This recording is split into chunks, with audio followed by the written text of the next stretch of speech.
The best FPL Game Week 1 Haaland and Salah draft. Guys, I did not believe this was possible. Not only that, I believe you can bench boost it. So in this video, I'm going to be revealing this bench boost and talking about why I think this draft is absolutely possible to start your FPL season with. Without further ado, let's get into it.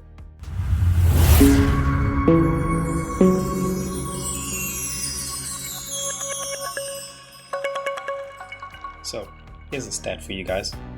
Over 70% of you guys watching are not subscribed. Now, let's make a deal. It's in the next few minutes. If you guys get the value that you're looking for from this video, please do me a huge favor and hit that subscribe button. It would honestly make a huge difference in helping me and my one-man team, bringing you guys more content throughout the season. So, sounds like a deal? Let's get into it.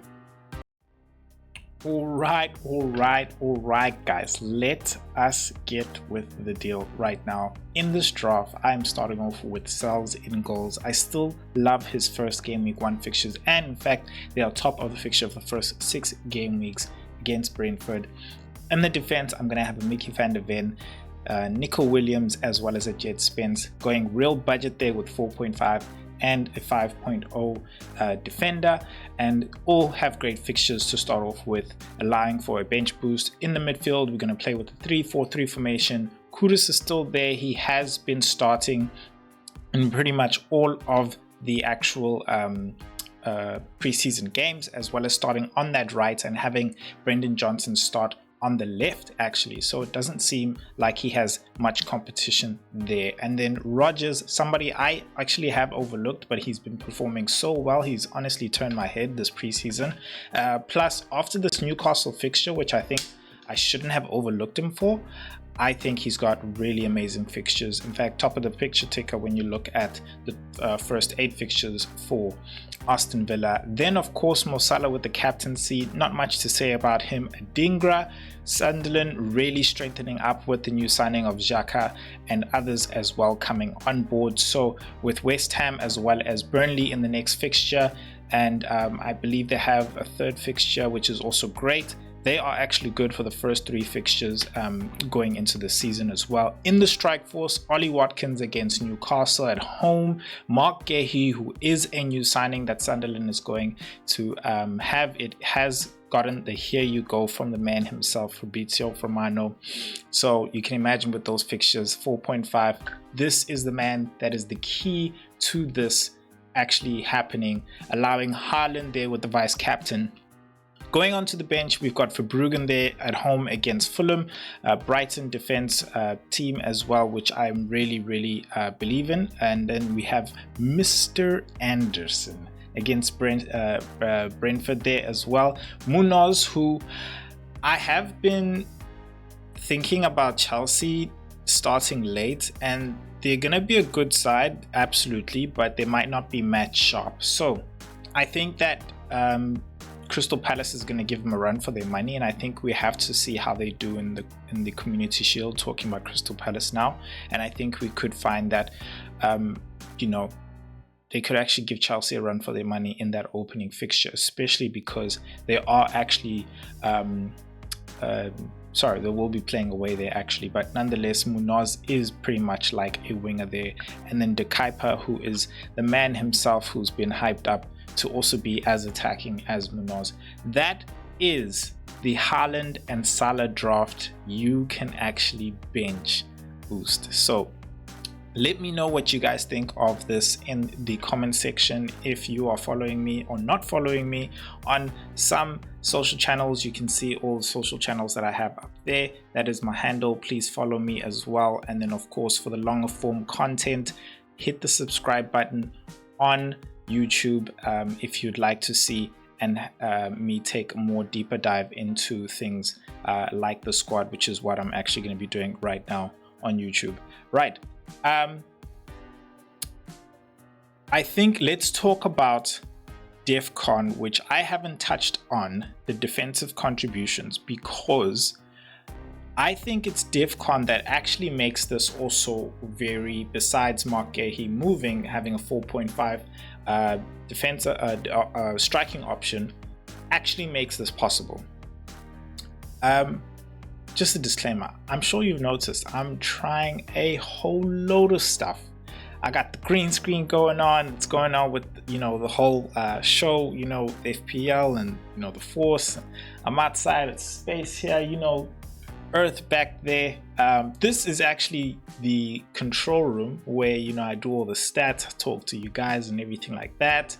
And then I have the actual spaceship cockpit, which is usually going to be like, you know, the team selection type of video is going to be done, you know, because I'm going to be shipping off straight to the next game week. And then whenever I have to do damage control real surgery, you'll see me in the actual engine room, which I had in the previous video as well. But nonetheless, I'm trying things. I know it's a bit laggy right now, but I have to choose my struggle in some things. And really for me, if you guys can hear me, that's like the main important thing. I am working on the lag when it comes to the video, as you can see, but as long as you guys can hear me, and yeah, I'm gonna try to keep movement to a minimal. Cool. Let us talk about the DEFCON now.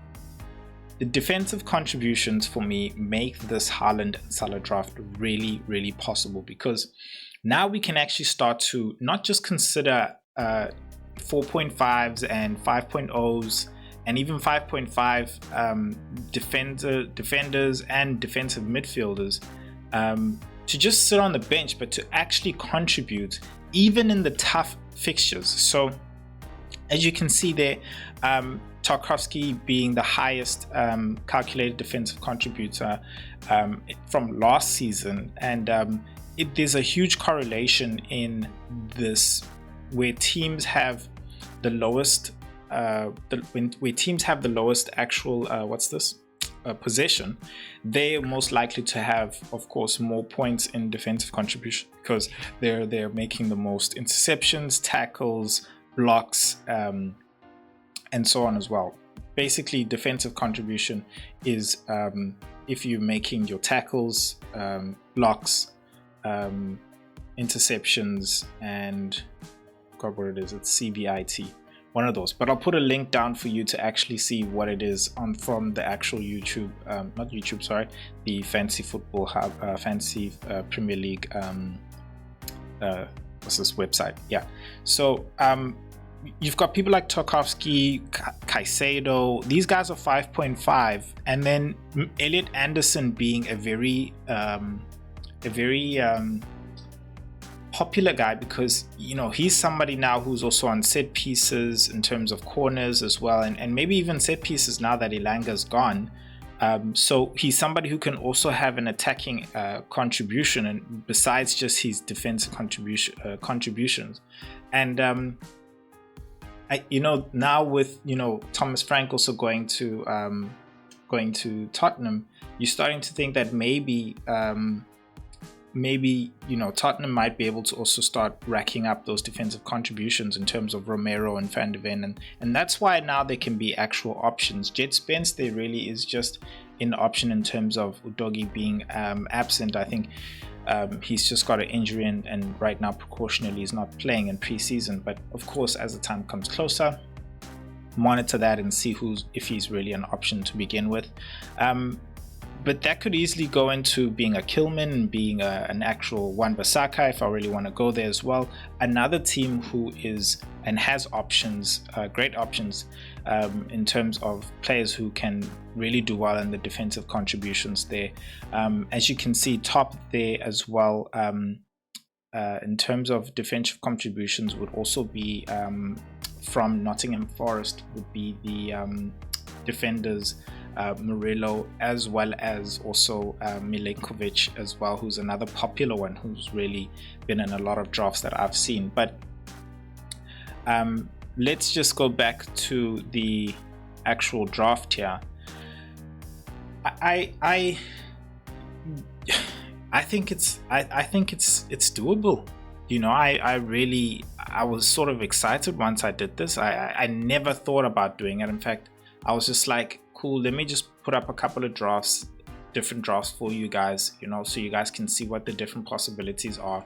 Of course, You would of course then do your tweaking based on what you'd want to do, but I've always done drafts which you can bench boost to sort of just help a lot of you guys who are considering, and I think we all are considering bench boosting, instead of just actually bench boosting. I think we're all considering it, but some of us might not go with it. But I think it's, if you can actually put a team which you can start the season off with and still manage it and do very well, then absolutely, you know, go for it. And I think with this team, that's absolutely what you can do. And you can switch players around here. I think what's important is the structure in terms of price pointing is there. And so, for example, like, you can easily go down from a Salah if he's really performing bad in these opening fixtures, which are tough for Liverpool, and go down to like a Wirtz and maybe upgrade a Dingra to say City's doing really well, and probably upgrade a Dingra all the way to a Marmoush if you want to still keep tabs on Liverpool having Wirtz and then having Marmoush with City. And then, you know, and I put Munoz there because I had actually, who's this guy, Pedro Porro, and I thought to myself, well, at that price point I could also have Munoz, and, you know, come hell or high water, tough easy fixture, the guy's always just bombing forward, and he's just, you know, adding, you know, into the attack, you know, higher. His average position is like higher than what Saar is, who they both play on the same flank. So as long as you have those price points there, and I don't have a 6.0 in the defense, which I'm not entirely like, in the end of the day, something's got to give if you got Mo Salah and Haaland there. But I think if you really want to give, I think I would give at Ollie Watkins there, and probably swap him a lot more down, maybe to Solanke, who I didn't include in this because Solanke as well hasn't necessarily been playing because he also is injured, and so precautionally they are also keeping him off. But you know, that in itself as well is sort of like, a lot of us have him in our drafts, and if he's not playing at all in preseason and doesn't play that fixture against PSG in the European Super Cup, then we can't consider him at all. So I guess we're gonna have to wait for that fixture and see if he actually does play as well. And then but until then we shouldn't actually be considering him at all. So nonetheless, that Ollie Watkins could go straight down to João Pedro, who's the most owned striker right now, and you know, that frees up another 1.5, which could go into the defense, could go into the midfield.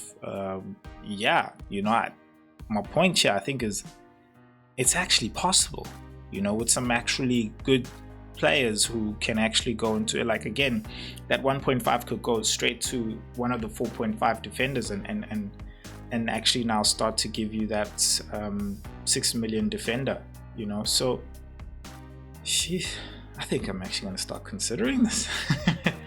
I'm going to start considering this because for me it's the bench boost, man. Like, I feel like with the double chips given to us this season, I hear people, you know, with their cons, like, oh, you know, this, you know, right now we don't have the biggest amount of budget, but at the same time, it's not like players have risen in prices. So I think everybody's priced properly, in my opinion, this season. And, you know, like, if you can do something like this, it's almost like a crack in the game, which you can apply. And if you do it properly and looking at the stats and everything, and picking the right players as well, yeah, this is possible. This is possible. Let me know if you guys have done a draft like this where you have a Salah and a Haaland, and it's bench boostable as well. I'm really interested. I think if you're not looking to bench boost, then I think this draft could be even more better, because you can take some of the money from the bench, like Munoz again, 5.5, and you know, put it even more into the starting 11 as well. Yeah, I think if you're looking for a defensive contributor instead of Anderson, who's cheaper at 5.0, you can again go to a Balaba at Brighton, competent team as well, and I think he's showing for minutes this season. So you can do so much with this draft. I think it's worth playing around with. So I think take a look at it. But if you guys are interested in other drafts, like I have done a Salah draft, I have done a just Haaland draft, and I've actually also done a no Salah no Haaland draft, which is currently the draft that I have for my team, then you can check out those videos over there and over there as well. Yeah, and let me know what you think. Remember, hit that subscribe button, really appreciate the support, and I will see you guys in the next video. Peace.